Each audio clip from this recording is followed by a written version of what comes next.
और निवेदन करूंगा इस पवित्र धर्म प्रागण्य से नवरात्रि के पवित्र अवसर पर। देवी भागवत में तो यहाँ तक वर्णन है कि शुक्ल पक्ष की अष्टमी के दिन से लेकर माँ दुर्गा भवानी स्वयं जगत जननी जगदम्बा अम्बा प्रकट कनेर का पुष्प स्पर्श किया। अष्टमी तिथि को नियम बनाया, मुख कर कर माँ संगम में थोड़ा इत्र लगा कर ले। लाल चंदन लगे हुए स्थान से ही बाबा जाते हो। आज घर पे थोड़ा सा चंदन पंखड़ियों को, ये कथा अभी तक इस पवित्र व्यासपीठ पर नहीं आई थी। अखंड सौभाग्यवती शिव महापुराण की कथा वर्णन कर रही। ध्रुमलोचन को मारने के लिए स्वयं भगवान नारायण ने मां आदिशक्ति की आराधना की। मां जगदम्बा की आराधना, मां जगत जननी की साधना स्वयं नारायण। कौन जिसको भगवान ना दिया?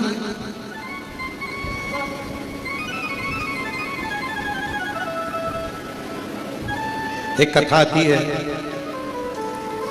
देवी भागवत में और शिव महापुराण में।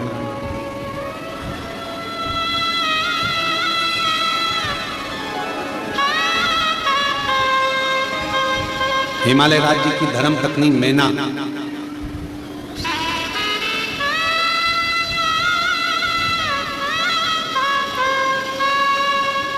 नवरात्रे में 9 दिवस तक मां जगत जननी आद्य शक्ति दुर्गा मां सती की आराधना करती।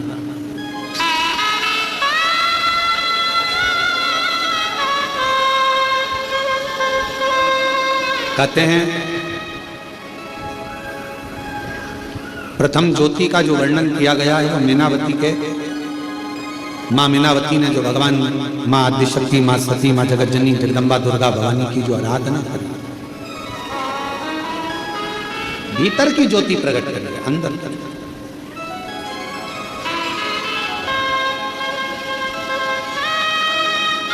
देवी भागवत में तो यहां तक वर्णन है कि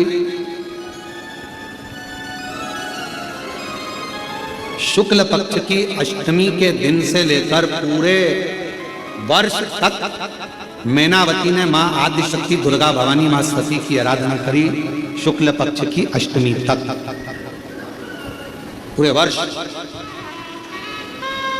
और जब 1 वर्ष तक आराधना मैनावती करती रही मां जगत जननी मां सती दुर्गा भवानी की, तो भी जब मां सती मां दुर्गा भवानी प्रकट नहीं हुई तो फिर आराधना वापिस शुक्ल पक्ष की अष्टमी।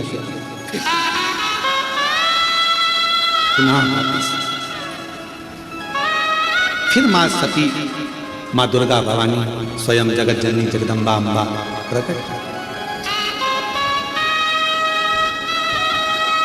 उस समय पर भगवान देवादिदेव महादेव की धर्म पत्नी थी मां सती, अर्धांगिनी। जिस समय पर मां सती का आवाहन मैनावती ने किया। देवी भागवत में प्रसंग मिलता है कि मां मैनावती हिमालय राज्य की धर्म पत्नी भगवान शंकर के साथ जो मां सती विराजमान है उन सती की आराधना करती हैं और मां सती प्रकट होती हैं सामने। प्रकट होकर पूछा, क्या चाहिए आपको क्या चाहिए? मैं आपको क्या दे सकती हूं, मांगो। मैनावती ने कहा कि बस एक निवेदन है आपसे, आप मेरी पुत्री बनिए, आप मेरी बेटी बनिए। मां सती ने शिव जी का स्मरण किया और कहा कि अगर मैं आपको वर दूं कि मेरे जैसी बेटी तुम्हारे घर में जन्म ले ले तो तुम उसे स्वीकार करो।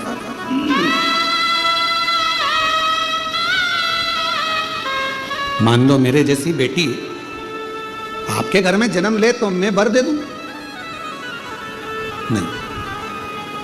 हिमालय राज्य की धर्म पत्नी मैनावती ने कहा, आपके जैसी नहीं, आप ही मेरे घर में जन्म लो, मेरी पुत्री बनो, बस मुझे यही चाहिए, बस, और मुझे कुछ नहीं।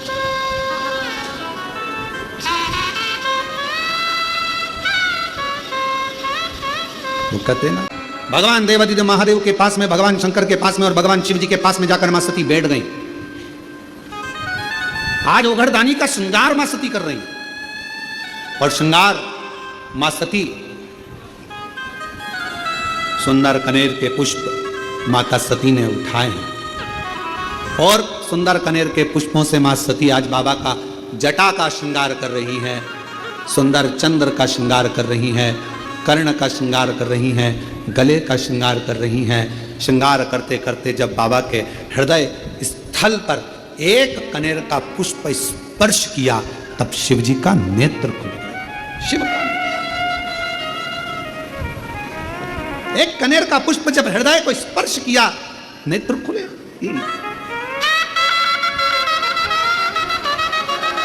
कितना सुंदर कहा है। मान लीजिए आण की कथा वर्णन करती है, यदि किसी भी अष्टमी तिथि को 12 महीने में शुक्ल पक्ष कृष्ण पक्ष की अष्टमी तिथि पड़ती है, यदि किसी भी अष्टमी तिथि को अगर किसी ने नियम बनाया 5 अष्टमी का, 8 अष्टमी का, 7 अष्टमी का, एक कनेर का पुष्प शिवजी के शिवलिंग को समर्पित करना, अशोक सुंदरी के स्पर्श करना और जो जलाधारी होती है, जैसे ये शिवलिंग है, ये जलाधारी है, तो पहले शिवलिंग पर स्पर्श, फिर अशोक सुंदरी का स्पर्श, फिर जलाधारी पर कनेर का पुष्प शिव जी की ओर मुख कर कर, अर्थात जैसे मानो ये कनेर का पुष्प है तो ऐसा शिवलिंग का स्पर्श करते हुए जलाधारी पर जो समर्पित करता है, भगवान शंकर उसके मन की कामना को पूर्ण जरूर करते हैं। एक कनेर का पुष्प, एक कनेर का पुष्प मां श्रृंगार कर रही है। कनेर के पुष्प से माता सती श्रृंगार कर रही है। पहले जटा का श्रृंगार किया, बड़ा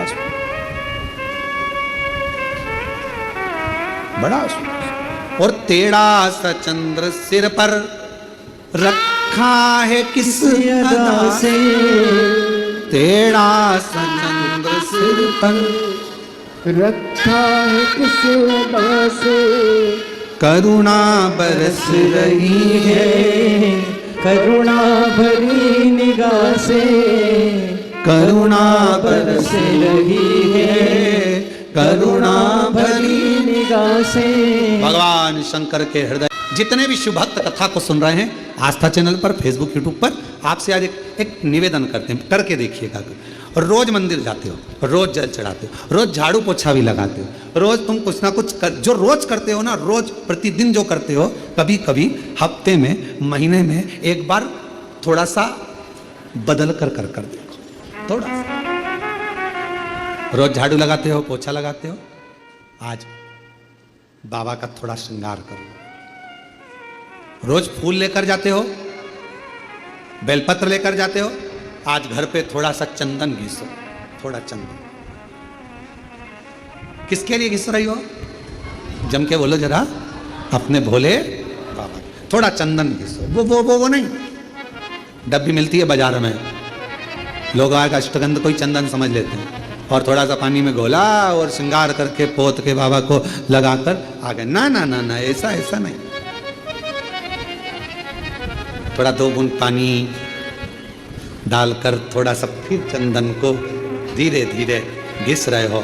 हाथ की चूड़ी की आवाज उस चंदन में जा रही है, अर्थात दिल से भी कह रहे हो, हाथ से भी कह रहे हो, और चूड़ियां भी कह रही हैं, बाबा आपके लिए तैयार करा गया। कभी कभी हम रोज नहीं कर रहे, तुम्हारे पास टाइम नहीं है, हम जानते हैं तुम बहुत व्यस्त हो, इसलिए हम तुम्हारे को ज्यादा, आपने देखा होगा पूरी कथा को उठाकर देख लीजिए, जितने साल की कथा उठाकर देखना है उतने साल की कथा उठाकर देखिए। आज तक हमने बहुत लंबा पूजन का कोई विधान नहीं बताया, हमने बहुत महंगा, बहुत सारा पैसा खर्चो ऐसा पूजन का विधान नहीं बताया। हमने प्रयास करा तुम्हारे घर का लोटा और तुम्हारे घर का पानी और शान को ना थोड़ा, और वो भी महीने में, हफ्ते में एक बार तुम जरा बदल कर देखो। कभी कभी एक काम करना कि घर से एक पुष्प में थोड़ा इत्र लगा कर ले जाना, और इत्र ले जाकर बाबा के उस पंखड़ियों को बाबा के ऊपर बिखेरना, श्रृंगार करना, इत्र, कभी कुछ बदल कर, कभी थोड़ा सा। आज सती मैया ने जैसे ही कनेर का पुष्प का स्पर्श किया, शिव जी के नेत्र खुले। क्यों? रोज जल चढ़ता था, रोज श्रृंगार होता था, पर कनेर पुष्प से कभी माता सती ने हृदय का स्पर्श नहीं कराया था, जो आज करा दिया बदल कर।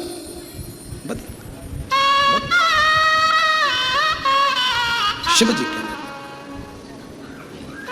सती, मांगो तुम्हें क्या चाहिए। सती जी ने कहा, बहुत विचित्र कथा है, थोड़ा ध्यान देना। यह कथा अभी तक इस पवित्र व्यासपीठ पर नहीं आई थी। रामायण किस किस ने सुनी है? सबने सुनी है। रामायण किस किस ने पढ़ी है? सबने पढ़ी है। आप लोगों को मालूम होगा कि राम जी को वन किसने भेजा था? वचन किसने मांगा था? माता कैकेयी ने। किसने मांगा था? परेशान नहीं आ रहा अंदर। माता कैकेयी। अब जरा विचार करिएगा कि माता कैकेयी राम जी से कितना प्रेम करती थी, कितना स्नेह करती थी। पर माता कैकेयी ने राम जी को वन क्यों भेजा? क्योंकि अगर राम वन नहीं जाते तो फिर इतने असुरों का संहार नहीं होता, पृथ्वी का कल्याण नहीं होता, और हमारे सनातन धर्म में फिर राम राज्य की स्थापना नहीं होती। सती माता जैसे कैकेयी, मां कैकेयी स्वयं अपयश का पिटारा अपने माथे पर ले लेती हैं और राम जी को वन भेज देती हैं, उसी तरह मां सती, शिव जी कह रहे हैं मांगो तुम्हें क्या चाहिए। सती माता कहती हैं प्रभु बहुत बड़ी चीज मांग रही हूं आपसे, शायद किसी ने नहीं मांगा हो जो मैं मांग, और मेरा विश्वास कहता है जो मैं मांग रही हूं वो जगत की प्रत्येक नारी खुद मांगती है, जो मैंने मांगा है आपसे। क्या स्वामी अखंड सौभाग्यवती हो कर इस संसार से जाना चाहती, अखंड सौभाग्यवती होकर। अखंड सौभाग्यवती मतलब तू मेरे से पहले जाना चाहती है अभी? हां। क्यों? एक मेरी भक्त है मैना, हिमवान की धर्मपत्नी, हिमालय राज की धर्मपत्नी मैना मेरा तप कर रही है, मेरी साधना कर रही है, और मेरे को उसने मुझे मांगा है कि तुम मेरे घर में पुत्री बनकर आओ। शिवजी कहते हैं तो उसको तेरे जैसी कोई बेटी दे दे। मैना नहीं मान रही। मैनावती ने कहा है कि आपके जैसी बेटी मेरे घर में जन्म, आपके जैसी मतलब आप जैसी नहीं, आप जन्म लो। शंकर भगवान ने कहा कि मैं समझाता हूं मैनावती को, तुम रुको यहां। शिवजी ने जाकर मैनावती के सामने प्रकट होकर कहा, आपने सती से क्या मांगा है मैना? मैना कहती हैं कि सती को मैं अपनी पुत्री बनाना चाहती हूं। मैना आपको मालूम है, सती अगर पुत्री बनकर आएगी तो उसको सती का स्वरूप छोड़ना पड़ेगा, देह त्यागना पड़ेगा। आपको राजसु यज्ञ जो तुम कर रहे हो उसको पूरा कौन कराए? पूर्ण कौन कराए?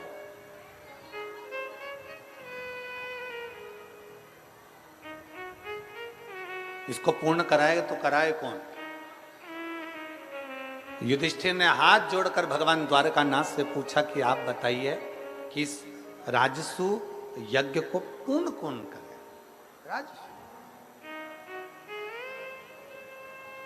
भगवान द्वारकानाथ ने कहा कि शंकर भगवान के एक बड़े अविरल भक्त हैं, बहुत शिव के एक भक्त हैं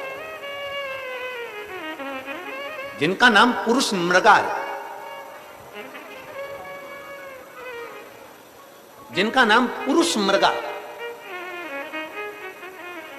एक बार आप भी बोलो उस नाम को, क्या नाम है? पुरुष मृगा, मृगा मतलब हिरण, पुरुष मृगा। आ जाओ।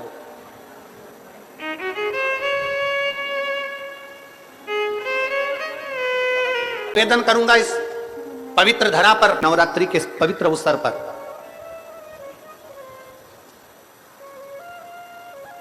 जितने बेटे बेटियां कंपटीशन एग्जाम में बैठ रहे हैं, जितने बच्चे कंपटीशन एग्जाम की तैयारी कर रहे हैं, हमने पहले भी कथा में कहा उन बच्चों के लिए कि भरपूर मेहनत तुमने आज करी है, इससे 4 गुनी ज्यादा मेहनत तुम करो। जितनी पढ़ाई आज कर रहे हो उससे ज्यादा पढ़ाई और करिए, भरपूर मेहनत करिए, परिश्रम करिए, पूर्ण कर्म करिए, रात दिन एक करो, विद्याध्ययन करो, खूब मेहनत करो। और कंपटीशन एग्जाम की तैयारी करने के बाद आप किसी एग्जाम में बैठने के लिए जा रहे हो तो 1 लोटा जल, उसमें थोड़ा सा लाल चंदन, उस जल के पात्र के मुख पर, कलश जो होता है ना, जल का पात्र जो होता है, उसका जो मुख होता है ऊपर, उसके मुख पर लाल चंदन लगा लीजिए और पुरुष मृगा ऋषि का नाम लेकर, पुरुष मृगा ऋषि का नाम लेकर लाल चंदन लगे हुए स्थान से ही बाबा देवादिदेव महादेव को अगर वो जल समर्पित करा जाए तो ऐसा कोई बेटा बेटी नहीं जो कंपटीशन एग्जाम में निकले नहीं।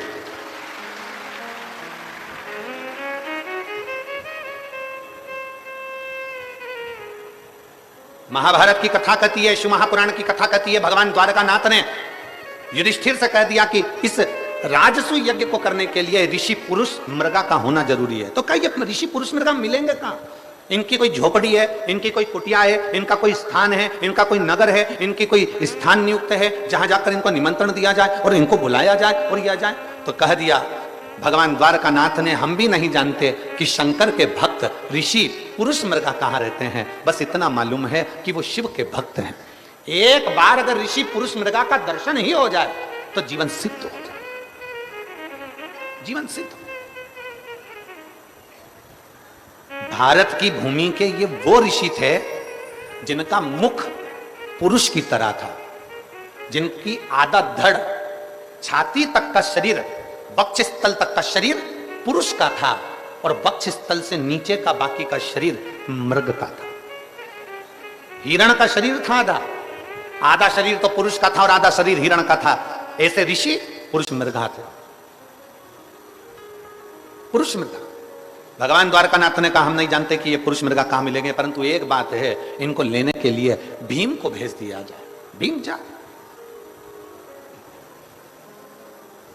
भीम ने अपनी गदा उठाकर हां भरी, मैं ऋषि पुरुष मृगा को लेने के लिए जाऊंगा, मैं ऋषि पुरुष मृगा को लेने के लिए जाऊंगा। और आतुरता में भीम आगे बढ़ने लगे। इतने में द्वारकाधीश ने कहा रुक जा, ए भीम रुक जरा, जिस पुरुष मृगा को तू लेने के लिए जा रहा है, ये पुरुष मृगा कोई साधारण ऋषि नहीं है। अगर मान ले तूने थोड़ी सी भी गलती कर दी तो ये पुरुष मृगा तुझे खा जाएगा। ये वो ऋषि है जो तुझे एक क्षण के अंदर निगल जाएगा। तेरी थोड़ी सी गलती हुई ना तो ये पुरुष मृगा तुझे निगल जाएगा, थोड़ी सी गलती। इतने में भीम ने कहा द्वारकानाथ से, आप मुझे जानते नहीं हो द्वारकाधीश, क्या आप मुझे पहचानते नहीं हो? मेरे में केवल शरीर का बल नहीं, बुद्धि का बल भी मुझ में है। मुझ में केवल शरीर का बल नहीं, मुझ में बुद्धि का बल भी है। भगवान द्वारकानाथ ने कहा आगे तेरी मर्जी, पर याद रखना भीम, जरा सी चूक हुई, जरा सी गलती हुई तो ऋषि पुरुष मृगा तुझे निकल जाएंगे। भीम ने कहा चिंता मत करो, मैं लेने के लिए जाता हूं। भीम उठे, उत्तर दक्षिण पूरा पश्चिम ढूंढने के लिए चल दिए पुरुष मृगा को। पुरुष मृगा को ढूंढते ढूंढते भीम थक कर एक जगह पर बैठे थे। तभी उन्होंने देखा कि एक बानर, एक बंदर बैठा हुआ है, एक बानर बैठा हुआ है। भीम ने आवाज लगाकर कहा तुम कौन हो? बानर के रूप। श्री शिवाय नमस्तुभ्यं, जय माता दी। चैत्र नवरात्रि अष्टमी की कथा, माँ महागौरी की पूजन विधि, उपाय और उसका महत्व। नमस्कार दोस्तों, आप सभी का स्वागत है मेरे चैनल एवांश प्रजापति में। आज हम बात करेंगे चैत्र नवरात्रि के 8वें दिन यानी अष्टमी की, जो समर्पित है महागौरी को। माँ महागौरी का स्वरूप माँ महागौरी का रंग अत्यंत गोरा और तेजस्वी है। वे सफ़ेद वस्त्र धारण करती हैं। उनका वाहन बेल होता है और माँ के 4 हाथ हैं, एक में त्रिशूल, एक में डमरू और 2 हाथ में वर व अभय मुद्रा में है। माँ महागौरी की कथा पौराणिक मान्यता के अनुसार माँ पार्वती ने भगवान शिव को पाने के लिए कठोर तपस्या की थी। कई वर्षों तक तप करने के बाद उनका शरीर काला पड़ गया था। तब भगवान शिव ने गंगा जल से उन्हें स्नान कराया, जिससे उनका स्वरूप अत्यंत गोरा और उज्जवल हो गया। तभी से उन्हें माँ गौरी कहा जाता है और कहने लगे। पूजा विधि: अष्टमी के दिन सुबह जल्दी उठकर स्नान करें, साफ वस्त्र पहनें, माँ महागौरी की प्रतिमा या तस्वीर स्थापित करें, उन्हें सफ़ेद फूल, नारियल, खीर का भोग लगाएं, दीपक जलाएं और मंत्र जाप करें। चैत्र नवरात्रि में अष्टमी का महत्व बहुत ही ज़्यादा होता है। सप्तमी, अष्टमी, नवमी यहाँ पर कुल देवी की पूजन भी होती है इस दिन सभी के घरों में, अपने अपने घरों में। और इस दिन आपकी जो भी मनोकामना होती है वह ज़रूर पूर्ण होती है। तो आप अपनी मनोकामना बोलकर महागौरी की पूजा करें, आराधना करें। उसके बाद प्रदीप मिश्रा जी ने जो उपाय बताए हैं वो है कनेर के पुष्प का उपाय, जो कि आप किसी भी अष्टमी तिथि के दिन कर सकते हैं। बाकी जो ये चैत्र की नवरात्रि है, इस अष्टमी को करेंगे तो आपको बहुत उसका फल प्राप्त होगा। एक कनेर का पुष्प लेना है, उसमें इत्र लगाना है और उसको इत्र अष्टगंध उसको शिवलिंग से, उसका मुख होना चाहिए शिवलिंग, अशोक सुंदरी के स्थान से रखते हुए उसका मुख शिवलिंग को छूना चाहिए, स्पर्श करना चाहिए और अपनी मनोकामना बोल दीजिए। आपकी सारी मनोकामनाएं आपकी पूर्ण होगी। यहाँ उपाय करिए। अखंड सौभाग्य के लिए भी आप ये उपाय कर सकते हैं। और उसके बाद आप शिव जी का श्रृंगार कर सकते हैं। और अब आपको एक और उपाय है, जो कि बच्चे एग्ज़ाम की तैयारी करते हैं, पढ़ाई करते हैं और उन्हें पूरी मेहनत के साथ यह उपाय करना है। अपनी मेहनत पढ़ाई में करनी है। ऐसा नहीं कि बस उपाय कर लिया और उपाय के भरोसे आप बैठे रहें कि आपका बच्चा पास हो जाएगा या आप पास हो जाओगे, तो ऐसा नहीं है। आपको अपनी पढ़ाई पूरी अच्छे से करना है, पूरी मेहनत के साथ करना है, जैसे कि गुरुजी कहते हैं। और आपको यह उपाय भी करना है। आपको लाल चंदन डालकर जल समर्पित करना है। और यदि यह उपाय विधि अच्छी लगी तो उसे लाइक कीजिए, चैनल को सब्सक्राइब कीजिए। कमेंट बॉक्स में हर हर महादेव, जय श्री महाकाल, श्री शिवाय नमस्तुभ्यम लिखना ना भूलें। श्री शिवाय नमस्तुभ्यम लिखने, सुनने, बोलने मात्र से हमें 1000 अष्टमी के यज्ञों के फल की प्राप्ति होती है। हमारे पाप कम होते हैं और कष्ट भी दूर होते हैं। धन्यवाद। और चैनल को सब्सक्राइब करने के बाद घंटी जैसे बेल आइकन बटन को प्रेस करना ना भूलें, ताकि मेरी वीडियोस की नोटिफिकेशन सब तक तुरंत आ जाए।